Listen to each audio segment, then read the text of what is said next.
Hello and welcome to Brian Moore's Full Contact with the Telegraph.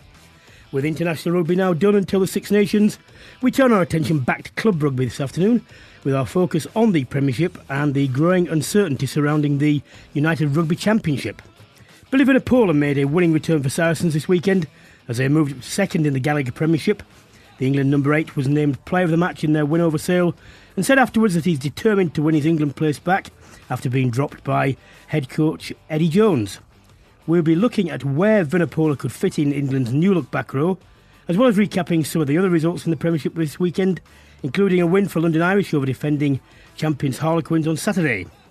Away from the Premiership, the inaugural United Rugby Championship has been thrown into chaos after the emergence of the new Omicron variant of COVID-19, and South Africa has been placed on the UK and EU's red travel list. The league's 4 South African sides are now stuck in South Africa, looking for alternative plans to come with upcoming fixtures all postponed, and we'll be checking in with former Springbok turned broadcaster Robbi Kempson to see how the situation is likely to pan out, and also to get the latest on Munster and Cardiff, both who were stuck in South Africa following positive tests. World Rugby announced a major rule change last week that is set to change the face of international rugby. From January, international test players will be allowed to switch nations, provided they've not played a test match for 3 years. The news comes as a major boost for the Pacific Islands ahead of the World Cup, with a number of big names eligible to change teams ahead of the tournament in 2023. Former Samoa international Dan Leo has played a big role in having these rules pushed through, and he will be speaking to us about the impact this will have on the Pacific Isles. Elsewhere, we'll be discussing what Jonathan Davies described as a shambles with the Barbarians. I'm not saying shambles because John Spencer might threaten to sue me. Well, John, I've done defamation work and it was an omni-shambles. I was there at Twickenham getting ready to commentate for the BBC on the Barbarians game, and it was called off with just 90 minutes to go. The women then stepped forward. Half the South African team didn't get there until half an hour before the kick-off because they were waiting for Ubers. And, well, it was one of the strangest days I think ever had. We'll recap the best of the Autumn Nations series and all this with my co-host, who once again is former England centre Tom May. Hello, Tom. All right, good to be here. Let's start with the Barbarians. Are they just really unlucky? No. I can't understand how in modern day professional sport we have a situation arise like this where thousands of people have bought their tickets and a matter of minutes really, isn't it? Yeah. Essentially the game has been called off. Surely this could have been picked up earlier. Well, I mean, they said we've done everything we're supposed to do. They've all been tested every day. Now, but if that is right, then these positive results must have been right at the last minute because they would have had to declare them as soon as they came in. So when we just found out there were 6, and there must have been virtually overnight. But then to go, see, I was very unhappy at their Twitter feed, which basically implied, look, we had 23 players that were negative who all wanted to play, but we weren't allowed to. Well, first of all, they said they spoke to Public Health England, which no longer exists as a body, and that's a technicality, but you really ought to get these things right if you're a press release person. Basically said, well, they called it off. Well, of course they did, because no responsible governing body or health body is going to say that, especially as, if they did happen Friday or Saturday, or even Thursday, the latency period for a test is 1 to 10 days. So you don't know how many more could be. Maybe none, but maybe a lot. So you just can't take that point. You can't take that. It's a nonsensical thing to say. I also... That sort of means that those guys were tested just before kickoff. Why weren't they tested as soon as they got up? There is no way they're all going to suddenly turn positive on the bus journey to the ground. Well, the whole thing is I mean, and I hope this doesn't happen. Let's be careful here. I can't give any verifiable evidence that people were going out. But mind you, I did find out, we all found out, that last time several players went out when they weren't supposed to. And I just made this point, because I did my column on this today in the Telegraph about the Barbars. The thing about the Barbars, as you know, it's a fun thing. Everyone gets together. It doesn't usually happen. It's great. Now, in the days when you weren't paid, that's all there was, so everyone could do what they want. And we didn't have COVID, by the way. But when you're being paid, and they are paid, they're paid pretty well. They're paid pretty well. And you've got a fixture against Samoa, who, when they came out to do their cultural challenge 4 or 5 times round to near empty Twickenham Stadium, and they heard their captain being interviewed on the BBC later, several of them were in tears because they knew what a big game this was. I mean, 2 of them were retiring, so it was going to be the last game. But actually, it was also a showpiece game for them to try and forward their union's rugby.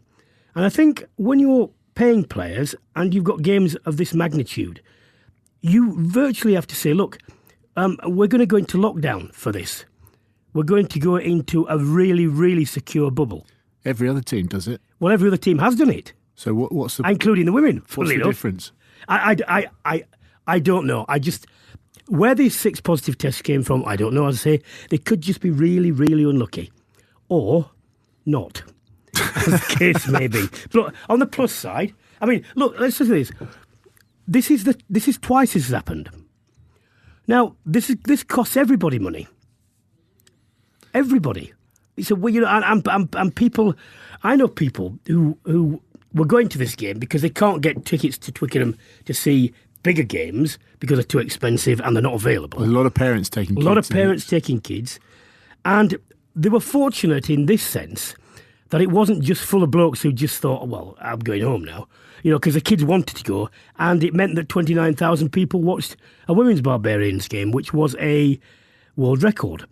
It was a walkover for the women's Barbarians because they're just much better and they're much better players. So I suppose that is a thing, but has there been damage to the brand, do you think? I think there has, because over the past couple of games that this has happened, I think everything that we associate the Barbarians with is all positive. You mentioned something. It's a great brand. It's a great brand of rugby that they play. Everyone aspires to play for it as a team. The nature of the communications around the Barbarians over the last fixtures they've been involved in have all been negative.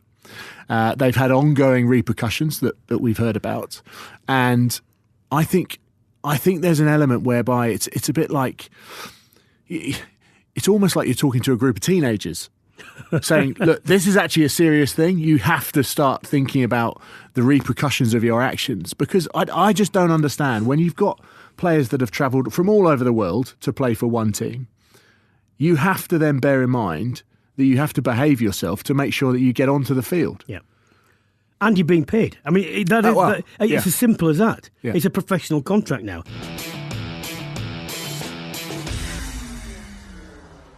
The Autumn Nations series. How do you grade England's campaign? I think they're looking pretty good shape. Look, it's always difficult when you come up against one of the Pacific Island teams right now because people expect you to just run away with it, unless perhaps you're coming up against Fiji. The Australians, let's not forget that they are a very, very strong team. Mm-hmm. They're beaten by Wales, they're beaten by England, and I think have probably got more than they've shown during this November series. They look shattered to me. Yeah. And I think that's something to bear in mind with all of lots of headlines of the North win over the other Southern Hemisphere during this November period. These fellas have been away for a long, long time. I remember speaking to Juan Fernandez-Lobbe in Treviso, and he told me how difficult that bubble had been for the Argentinians, for example, on the Gold Coast. Now, they'd managed to get home after that and then come back out. And he said, well, we've been away for 2 weeks. There are worse places to be in a bubble. Yeah, there are. Apparently London. I think we have to be very careful about how we make an overall assessment going forward, because I think there's a certain distortion on the level of performances that we've seen from the Southern Hemisphere. But with regards to England, I'm pretty excited about how it's shaping up. Yeah, I mean, you have to balance the fact that it was an experimental England side.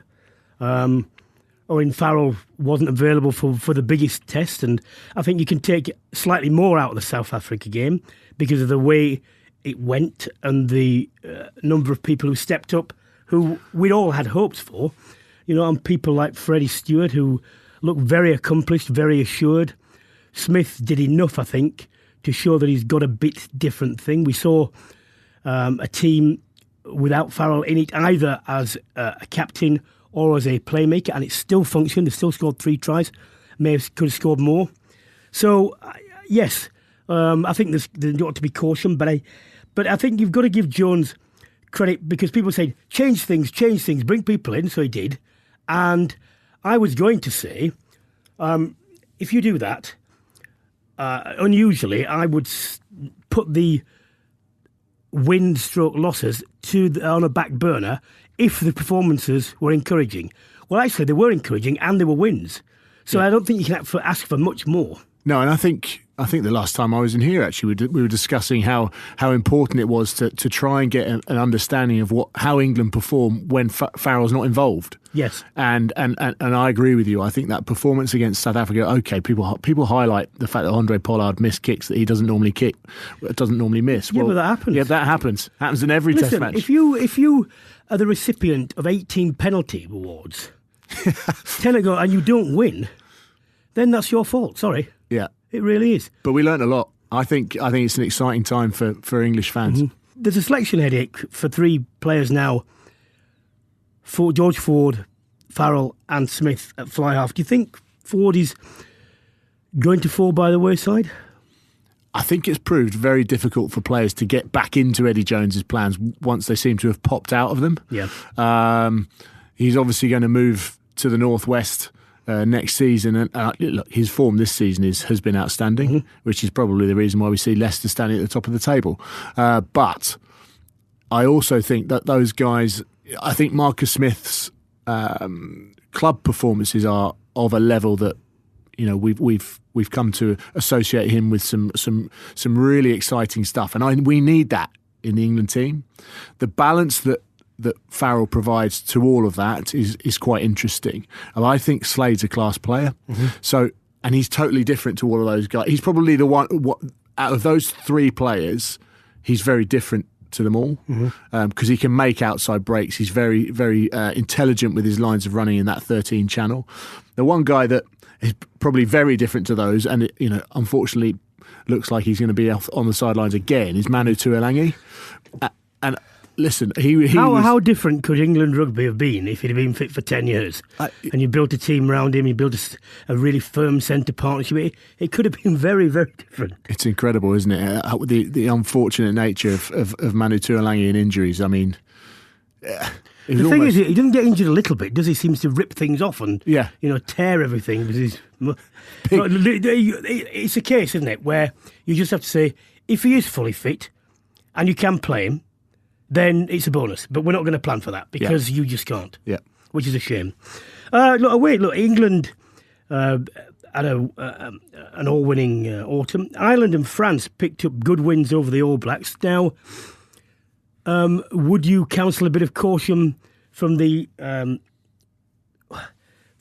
performance, which was below standard by the All Blacks, or would you say hats off to the French and the Irish? Well, having commentated on the Italy All Blacks game, I'd have to say I think it was coming, because Italy held the All Blacks. Okay, they had made a lot of changes, but still a very, very good team. The one thing I would say is the All Blacks have been on the road for a huge amount of time. Similar amount, yeah. Yeah, and secondly, they're the All Blacks, so they're going to be peaking just at the right time. That said, that French team they've been bubbling away for a long time. I think they look really exciting. Thomas Castagnier was on the podcast last week, and he was irritatingly, frustratingly and worryingly confident.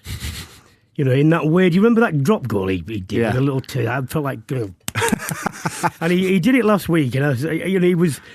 You could just see he had that sparkle, and he's quite convinced that people like Dupont, they're really focused. They're focused, and they are, because there is a difference between saying we'll try and do well at the next World Cup, and like England said in 2003, right, we're the best team and we are going to win this World Cup and we're going to do everything right and we're not going to have anything stand in our way. And it seems to me that the French are sort of getting into that mode. It's our World Cup at home. We are going to time it right. We've got a really good squad, lots of talent, and this is what we genuinely are aiming for. We're not going to give it a go. We'll be disappointed with anything less. Yeah, and I think you can tell where they are from from that break that they made from way back, underneath their own sticks. Oh, onto that. Yeah, it's absolute class. Yeah. And I think when you find the French in that headspace, they're a very difficult team then to unpick. One man hoping to get back into the England setup for the Six Nations is Billy Vunipola, and he returned from injury with a man-of-match performance over Sale and said afterwards he only has himself to blame for being left out in the first place.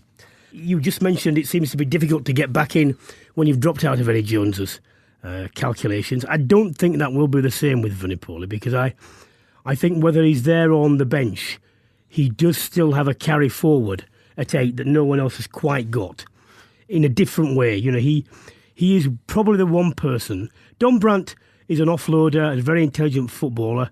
Simmons is very quick. Curry is lithe and athletic. But none of them have this ability to actually carry players with them from a standing start. And that's what Vunipola probably alone does. What was so I was at Saracens yesterday, and I thought it was really interesting the way that he's very good at getting into the little spaces in and around those defenders and then just dragging those fellas, but getting his arms free. Yeah. And I think that's crucial for England. The line break he made and then he stuck a 20-metre left-hand spin pass out to Maitland on the wing was class. Yeah. You're right. He's probably one of those guys that can still work his way back in, and he provides something very different to what's on offer from Simmons and Don Brandt. But I think he's going to find it tough because the back row is now very, very competitive. Well, that's good. That's good for everyone. Well, not necessarily him, but it's a good headache for Jones to have. Saracens are the table is forming up in a quite a familiar way at the moment. But Saracens are next going to Exeter. Leicester will be pleased you say that.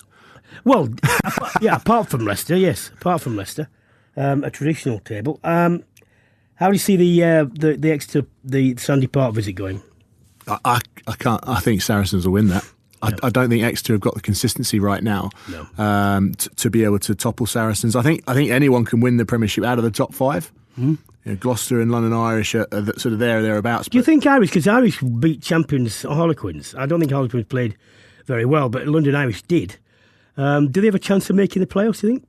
I just don't think they've got the consistency. They've got 3 draws already. Yeah. They're great to watch, don't get me wrong. But I just don't think over an extended period of time they'll have the consistency to keep up with those at the top. The inaugural United Rugby Championship faces an uncertain few weeks after South Africa was placed on the red travel list by both the UK and the EU following the emergence of the Omicron Covid variant. Let's get the news and the lowdown from the former Springbok Robbi Kempson, who joins us now from South Africa to see exactly what is going on. Just before we start, are you appearing in this documentary for Rassie Erasmus? No, definitely not. Definitely not. All right, okay, fine. I just thought you might have a cameo walk-on part. Right, look, this has all come at a great speed. It seems to me, maybe I've not been paying attention, but what is the latest over in South Africa regarding the current situation? To be fair, they were a little bit shocked by as you said, very hastily cancelled games, which I think was potentially the right decision. Unfortunately, we still have Munster and I think Cardiff in South Africa at this present time, and hopefully they can get home soon. But on the ground in South Africa, it's sort of business as normal. Our president chatted to us last night regarding this new variant. We're still on lockdown level 1. And everyone's pretty free to move around between provinces, etc. So the thing in South Africa is that everyone it's mandatory to wear a face mask, and then they've limited the numbers at social gatherings. But still, they haven't done too much else regarding this new variant, and they're not expecting any further lockdowns until things get slightly out of hand towards Christmas. I mean, it's this is just another problem for the United Rugby Championship. I mean, what can they possibly do with 4 sides now? The possibility of trying to play the matches in Europe without European sides. I just don't know where you go with that. I think logistically what they're trying to do is they're going to try to play local derbies next week as part of the URC. And then potentially, I'm not Martin and I, or any of those gents, but potentially the Six Nations gaps, they could catch up on the games that they've missed out in this period. And in view of the fact that the Welsh players and the Irish players aren't playing these games post the autumn internationals anyway, so it wouldn't have too much of a bearing on the squads and the makeup of those squads. Initially, the URC was not meant to play games in those international windows, so they could be potentially everyone could be full strength as often as possible. But I think during the Six Nations, it's the only potential place they could catch up with regards to the games that have been lost. Although the Springboks have been thriving, been doing well, the club games in South Africa have had a bit of struggle to find their ideal format. There have been various variations. If and when this does settle down, how beneficial do you think the URC will be for them? Oh, Brian, to be honest, I think it's huge for South African rugby. I think, yes, we lose out on competing with New Zealand sides more often than not, but just the level and the standard of the competition that is the URC, particularly when the sides are full strength, it can only help South African rugby long term. A lot of our players are in Europe in itself, and I think a couple more potentially would go to some of the URC clubs and the English Premiership clubs as well. But from a South African perspective, it can only improve our rugby and strengthen our squads and strengthen our coaching. And I think that's the important thing. I think the coaching overseas, particularly England and the British Isles, the coaching is just absolutely excellent and on a different level compared to what we've been used to in South Africa. And I think that's where our coaches are not been found wanting, but certainly need to catch up. And I think, in view of them catching up, that will improve our rugby long term. I did make a joke about Rassie when we started this, but on a serious basis, look, he'd been handed this stadium ban, and I know that a lot of South Africans were very upset about this. I don't think many of them read the judgment, all 8 pages, including the appendices, like I did. But there are a couple of things. I hate to say this, but it seems to me like everyone's picking on us. I don't see why that would be the case. given the composition of the judiciary, what's been the reaction to the ban? Listen, there are two sides to the coin here. I wouldn't listen too much to some of our journos that are trying to sensationalise everything. If you listen to Nick Mallett, I think he had the most sober response to the whole effort. Rassie was wrong in what he did. The judgment, as you say, if people did read it, they would understand that he did go against World Rugby and their protocols. And that I think, in the fairness of that the actual what he's been given is fairly lenient, considering, if you read the judgment as yes. Where they came.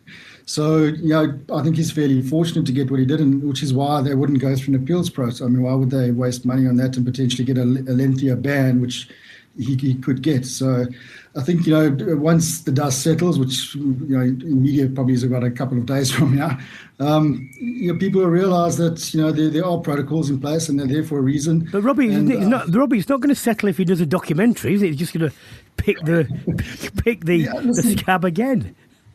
Yeah, to be honest, I think for everyone's sake, they should just let this thing go. Yes, I agree.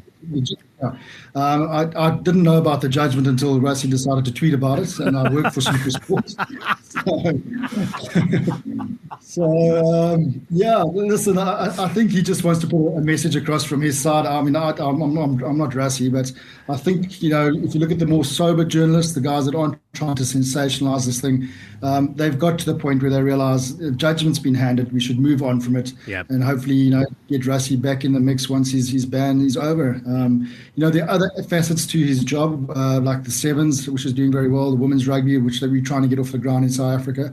So he has got a lot of other work to do besides just from the Springboks. Well, because of the Barbarians shambles on Saturday, I ended up commentating on the women's Barbarians against South Africa. It was quite clear to me that the South African women have several players who are very athletic and very talented.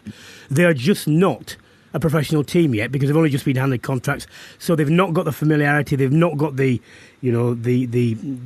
ease with which set pieces and the way you attack and stuff like that not being bedded down, but they could improve very quickly actually. There's a wealth of women talent here as well, and you're spot on. They're not fully professional yet. In fact, we only started televising ladies' games this year for the first time. So, as things move on, I think more, and I don't think there's as much of it's not as popular as a sport with regards to the ladies in South Africa as it is overseas. And I think with, particularly the Barbarians game and other games that have been televised now in South Africa regarding women's rugby, and a couple of our lady refs coming through, I think you're right. I think it's a matter of time before our ladies rugby gets back, to where perhaps it should be, amongst the top 6 or 7 in the world. Well, Robbi, thanks for joining us. Let's hope that all this resolves itself as quickly and as efficiently as it can, although I remain doubtful about that. Not for anybody's fault, it's just the way things have been occurring. But it's great to speak to you again. Great, thanks, Brian. All the best. Tom, the thing with Erasmus, I just don't know why they don't keep quiet. I mean, I can't. There's a simple remedy to all of this. Yeah. Just and also don't do it. We talked about social media last time. Yes. Don't do it through social media. Yes. If you've got a point to make, do it behind closed doors. Get your argument across in a concise and relevant way. Yeah. I've had a couple of WhatsApp groups I've been involved in that's had some fairly strong South African opinion behind it, and I've had to bite my lip a couple of times. It's just ridiculous. They do believe that everyone's against them, don't they? They really do. They really do. The other bit of news that's come out of World Rugby last week is a very important bit. They're going to look into the role of water carriers and likely reducing them, which I think is good.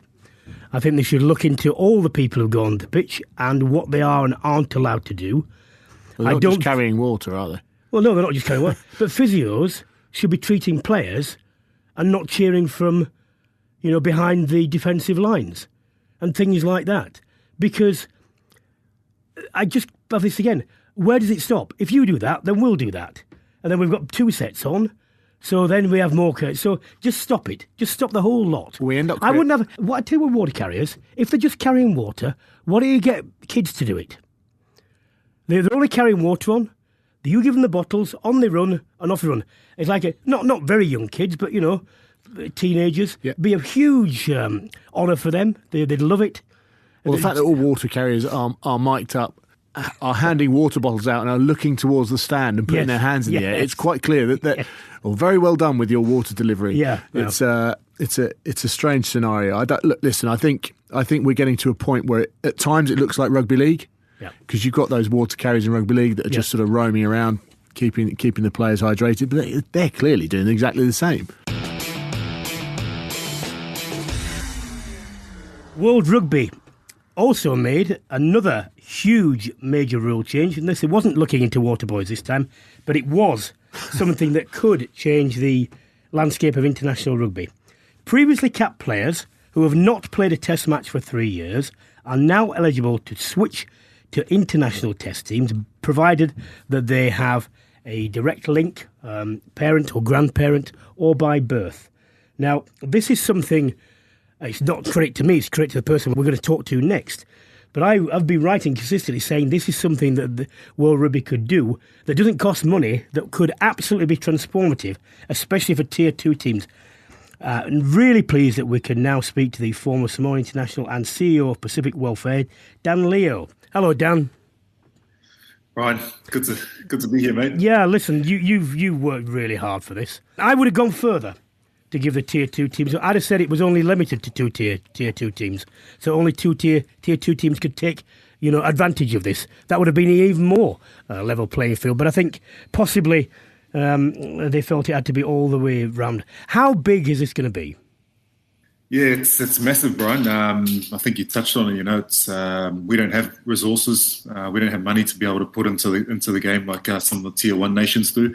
So the big thing that we have as the Pacific Islands and other developing nations is our human resources. For some reason or other, have been, first and second generation economic migrants. Mm-hmm. We go leave our islands for money opportunities and. That's rugby's a business now. So this is a way to bring back, and what a way, what a time. I think it's it's going to make the next World Cup absolutely huge, really exciting, and just but more than that, it's more than just bringing players back. It's about giving us revenue streams. The sponsorship opportunities that will raise. Hopefully it'll mean that we our results improve, which will mean bigger, better games, more revenue from ticketing and everything.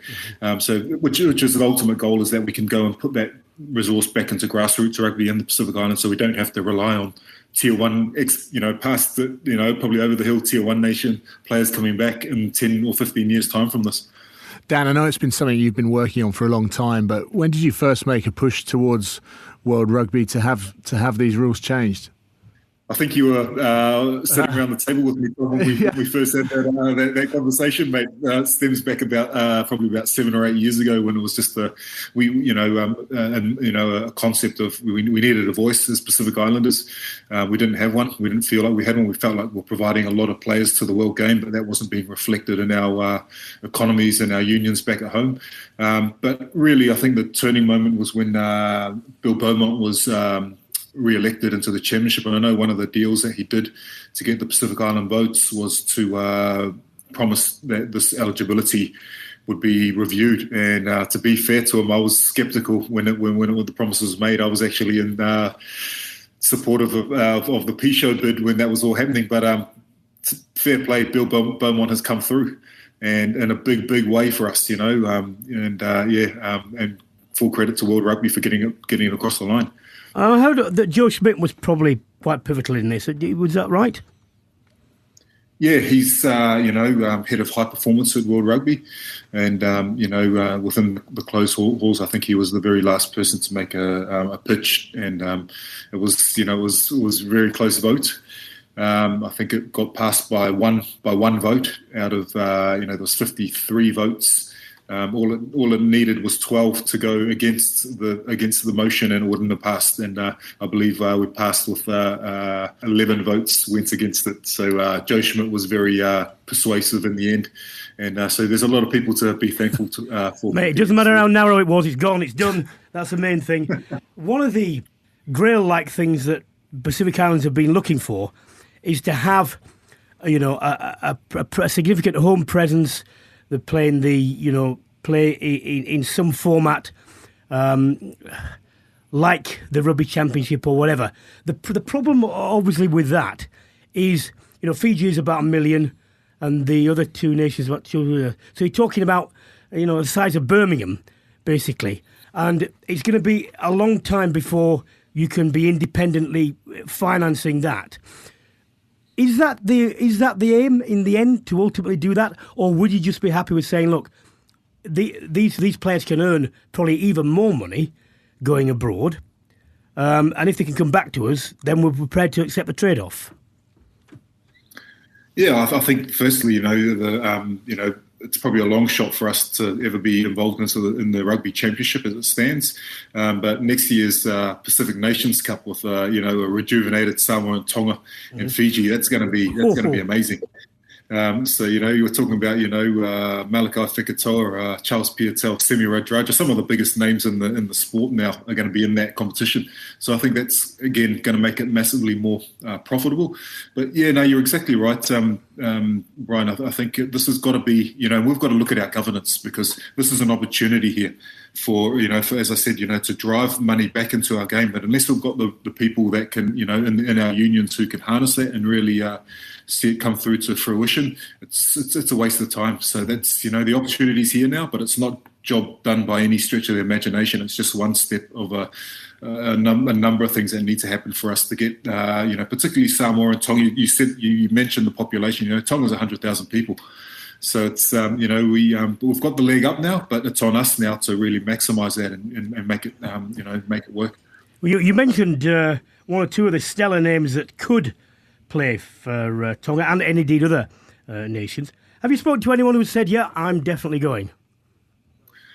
Well, I know Israel Folau's definitely down for the Tongan team. Lima Sopuanga will come across for Samoa. There's a number of guys, Augustine Pulu for Tonga. I'll tell you what, there's some really handy guys. Stephen Luatua will probably be available for Samoa. So we're talking about some high quality players, but particularly those. What excites me is those positions where traditionally we struggle to develop. It's those technical positions, the 10, the kickers basically. Every Pacific Islander wants to be a ball carrier and a big hard hitting centre or back row. No one likes to go out there and spend the hours on end it takes to refine your goal kicking. So to be able to bring those guys back into the fold, and those problematic positions is just going to give us depth and a new level of heights, and competitiveness that we haven't seen for a long time. Dan, looking forward to the women's game. Do you know if the World Rugby will allow players to swap countries ahead of the World Cup, given it was meant to go ahead in 2021? That's a good question. Really good answer. I'm not totally aware of that side of how this is. I mean, how this is all going to be, look in real terms is still to work out. But it's going to affect everyone. As you say, there's Welsh girls who have had to play for the England under-20s, for instance, and have never had that opportunity because just for the lack of a program who will be able to go back now and be able to play for Wales. So it's not just the Pacific Islands. Obviously, we headline that because we will probably benefit the most. But, right down, I saw someone tweet yesterday, Danny Cipriani or Stefan Armitage could go back and play for Trinidad and Tobago now. What are those little nations that would be? Tough gig that. Lastly, there were some frustrating scenes at Twickenham. Bewildering was another word I would say. Maddening was another word. But look, at Samoa, I watched them going round the ground, which was half empty. Doing the cultural challenge, and some of them were in tears, and it was a really poignant time. It caught me in the throat. I mean, how disappointed were you with what transpired? Yeah, disappointed for the players, particularly some of the guys like Joe Turkori has been a legend of Samoa. He deserved a proper send-off. That was supposed to be his little song. And a number of those players, him included, because the game was outside of the international test window, a lot of those players, had to really push it with their clubs, to get released. It was a big risk for them, probably financially as well as, in terms of contracts. But everyone wants to be in the shop window and just knowing the eyes are on that game. So to not see that game played was really frustrating. Knowing that it's not just and everyone loves Barbars rugby and they're usually joyous occasions, but just knowing those boys and some of their backstories, it was pretty sad to see unfold that way, and just that proximity to the game for the fans as well. I just thought maybe it could have been done a bit better. I always find it quite interesting talking to Dan. He'll probably know where I'm going to go with this, because as two senior elder statesmen in our latter years, we were walked into a judiciary hearing next to each other, sat down opposite these lawyers, and just basically started giggling. Dan hauled me across some mall. I took a sort of short man angry swing at him, and then we ended up having a rough and tumble on Boxing Day. London Irish against London Welsh, both sent off, a couple of weeks off, but we were literally sat in this judiciary hearing. The bloke was like, you're not going to plead anything but guilty, are you? We were like, no. Walked out. It was the shortest hearing ever. Well, it's good to see you doing well, though.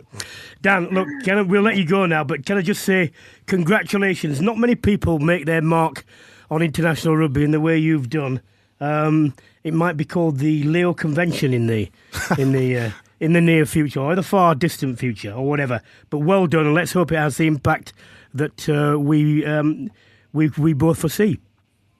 Oh, just glad to do my part, and that's rugby. Everyone pulls their weight, and does the best thing for the game, and we'll get to where we want this great game to be. There will undoubtedly have an impact. How big though? Oh, I think it could be awesome. Yep. The next World Cup, I mean, every time we get to a World Cup, whoever's got Tonga, Samoa or Fiji, those top teams, so-called top teams in those groups, are always looking over their shoulder, aren't we? And we've seen some great games over the years. But the fact that you could have Charles Piutau, Israel Folau, Julian Savea is another one, appearing for these sides. Sorry, Mona. It could be absolutely dynamite for the tournament.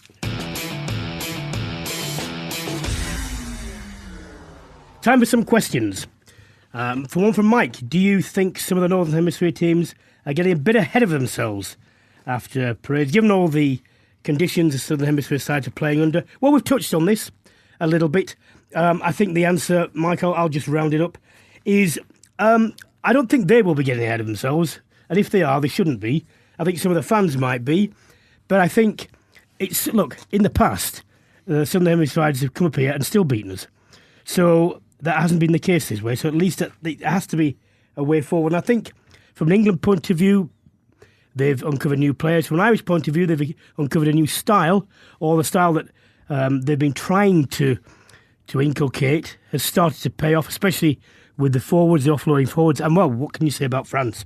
France are looking pretty well placed, aren't they?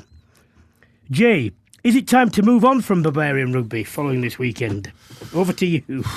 Thanks for the easy one. No, I'd say no. I think as long as it has a place. Look, rugby, especially within the parameters that we see professional sport now, has an ability to still have a team like this within it. And I think some of the games, some of the players that we see playing for the Barbarians, it's brilliant to see. Now, the last two have been an absolute farce, haven't they, really? Yeah. So they need to pull their finger out from that point of view and make sure that this doesn't happen again. And hopefully by the next time they play any sort of international fixture like this, we'll be long gone from COVID anyway. But I still feel there has to be a place. I think it's great to see something like that still exist within sport. Yeah, I tell you, look, it's simple as this, Jay. If they can keep pulling 40,000 crowds in, then it will continue because it's now a business. But I would say this, in their drive to have a professional brand and a professional social media presence and press office and so on, you've also got to back that up on the field with preparation and so on. They claim they did everything they could do. Well, let's see. But going forward, they have to understand that their place in the rugby calendar is one of the more precarious ones because whilst there is a demand for this, it's not like the Lions, where there's a direct selection issue and everyone debates about it. It's totally at the behest of the Barbarian committee, basically, and also due to the availability of players around the world and so on and so on. So you don't have that competitive imperative there. And I just put this way, I played with the Barbarians. I had a great time when we played the All Blacks. But they have to get this right. Simple as that. Water carriers, Bruce refers to. Should anyone enter the field of play, be pre-registered with the officials and have to ask the nearest assistant ref if they can enter the field apart from the medics? Well, actually, you do have to get permission to go on anyway. What seems to be to me is permission is being given too often. I don't see why they need water breaks every 10 minutes anyway. No. And as I say, I would just I would take it off completely. If it's just water, that's all they're doing.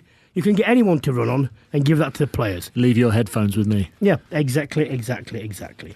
That's all we have time for this week on Brian Moore's Full Contact with the Telegraph. A huge thanks to my co-host Tom Main, to my guests Robbi Kempson and Dan Leo.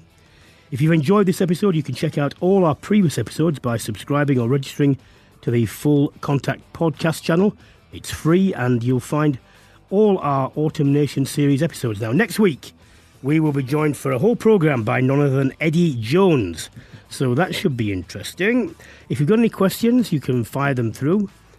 If they're really good ones, I'll disguise them as mine and take credit for them. If they're bad, I shall just name you. But he'll be recapping on the Autumn Nation series. He'll be looking ahead to the Six Nations and outlining his plans to go one step further in the 2023 World Cup. So, get your questions in. Until then, it's goodbye.